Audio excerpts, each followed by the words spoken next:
I want to report my case to find that man who played with my life. I want to find him because my life now is very hard. I don't have a life now. Ayan has come to meet the local police chief. She wants to track down the man who tricked her into a sham marriage. Next client. Nakuja kuripot kesi yangu. Where is he now? Where can I find him? Last week he was here. So now if he's here or not, I don't know. Okay, give me his number.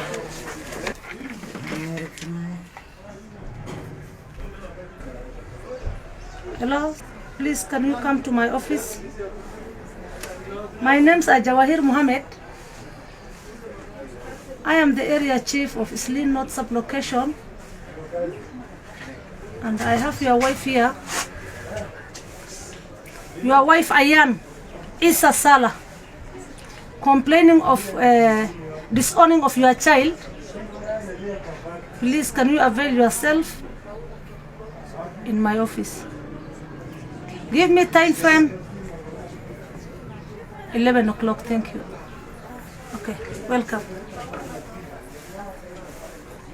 Just wait till will come.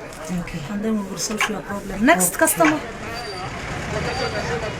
This is Eastleigh, a district of Nairobi, where a growing number of women have been reporting serious cases of male exploitation. They are victims of a form of sex tourism. Somali men from the West travel here to have sex with young women, but do so under the guise of marriage. It's known as vacation marriage. Most of the population in Eastleigh are Somalis. It has also become a popular destination for Somalis who live in Europe and America. I have come to meet Ayan at home. She's staying with a friend because her family have thrown her out. guurkan dhibka uu ku keenay familkaagii baa ku dayriyay. Walaalkay gaariga ugu dambeeyay magaalada ku socdaa. Laakiin ma arki karaan baabuurka kugu dhufanaa oo dad iska soo baxay. Why? Ma ku arki kariib uu ay ceebaysay wana ceebaysay magaceena ku ciyaartay. Subaxdeena la isreer Ciise Saalax magac weyn ay leeyihiin adduunka. Laakiin magaceena adiga ku ciyaaray garaac noo keentay. Walaashii xataa maalin loo la aroosay xalla hay wadana tii ka yar wadana wala aroosay. Adiga laakiin lagu ma aroosin uurka ugu horeeyay garaac noo keentay. إلا هذا أنا أسمع كل اسمع لي والله. لا لا ما يسمع أنا عنقي ما لا كنا لا ما يسمع.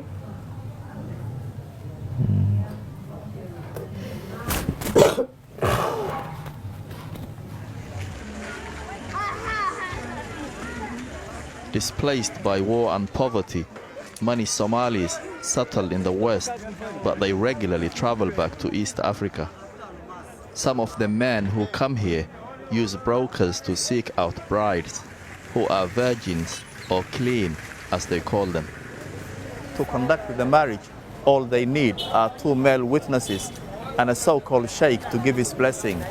But when the men return to their families in the West, their new brides are abandoned. No longer a virgin, their dignity and honor within society is gone. Yasmin grew up in the Kakuma refugee camp. She moved to Nairobi after losing both her parents. And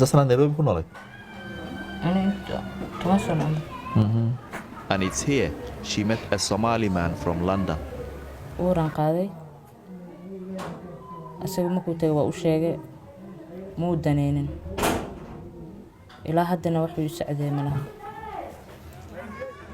She reported her case to the police and his relatives, but she says he tricked her again.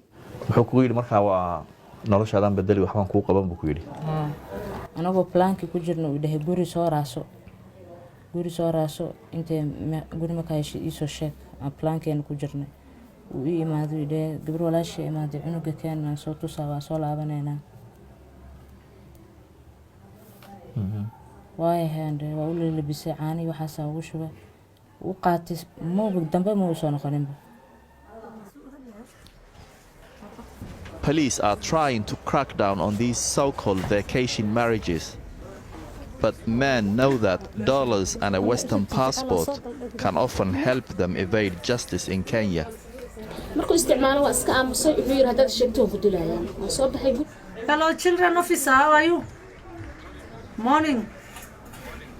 I have a case whereby the person is an alien from Somalia. The father is nowhere to be seen. Every morning, women queue up to meet Jawahir Muhammad, the only female Somali police chief in Nairobi. She sees more than a dozen women a day complaining about male exploitation. Women here trust her because she understands their plight. So she gets this man, came from Europe. He promised her heaven, whereby he will not do anything for her. When he gets her, the few months that he's been given visa to stay in the country, he will stay with her and get the marriage. You know, he will take her to a sheikh, they will engage each other. This lady, she can get disease for first, she can get disease, she can get pregnant, and this man, when he goes back, he leaves her in a pathetic way. So, this lady, she doesn't know how to trace this man. This lady, she doesn't know the way forward. She is there to suffer alone.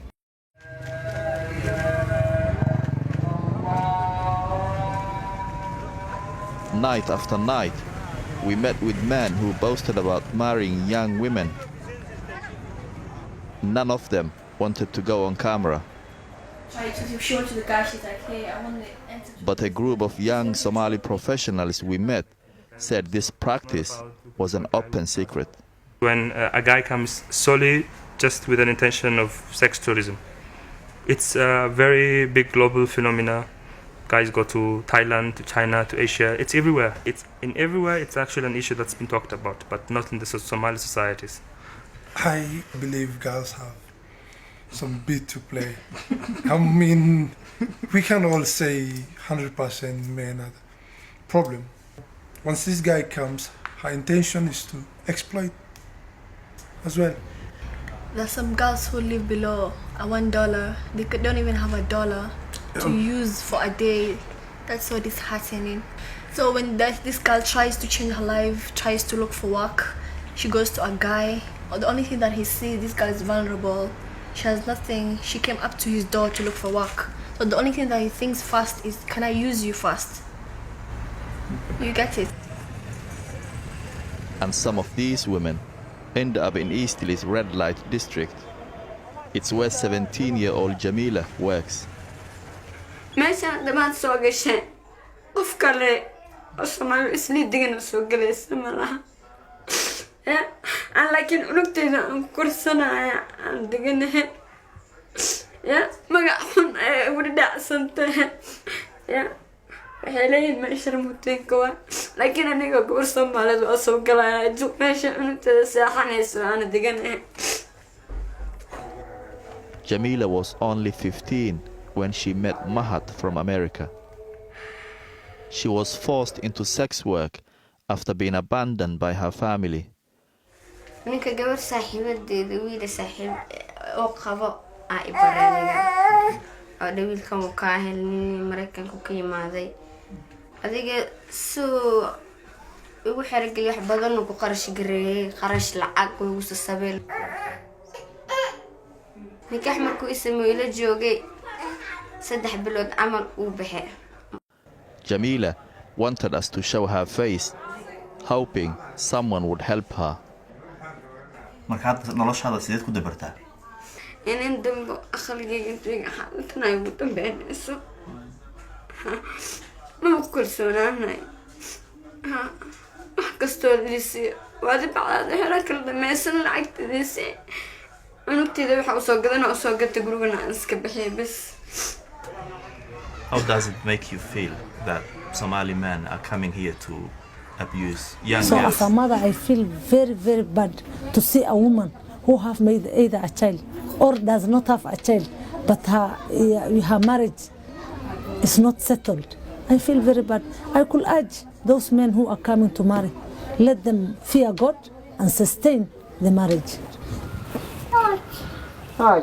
Ayan never did hear back from her husband. His 11 o'clock appointment with the police chief never happened. But Ayan hasn't given up trying to find him.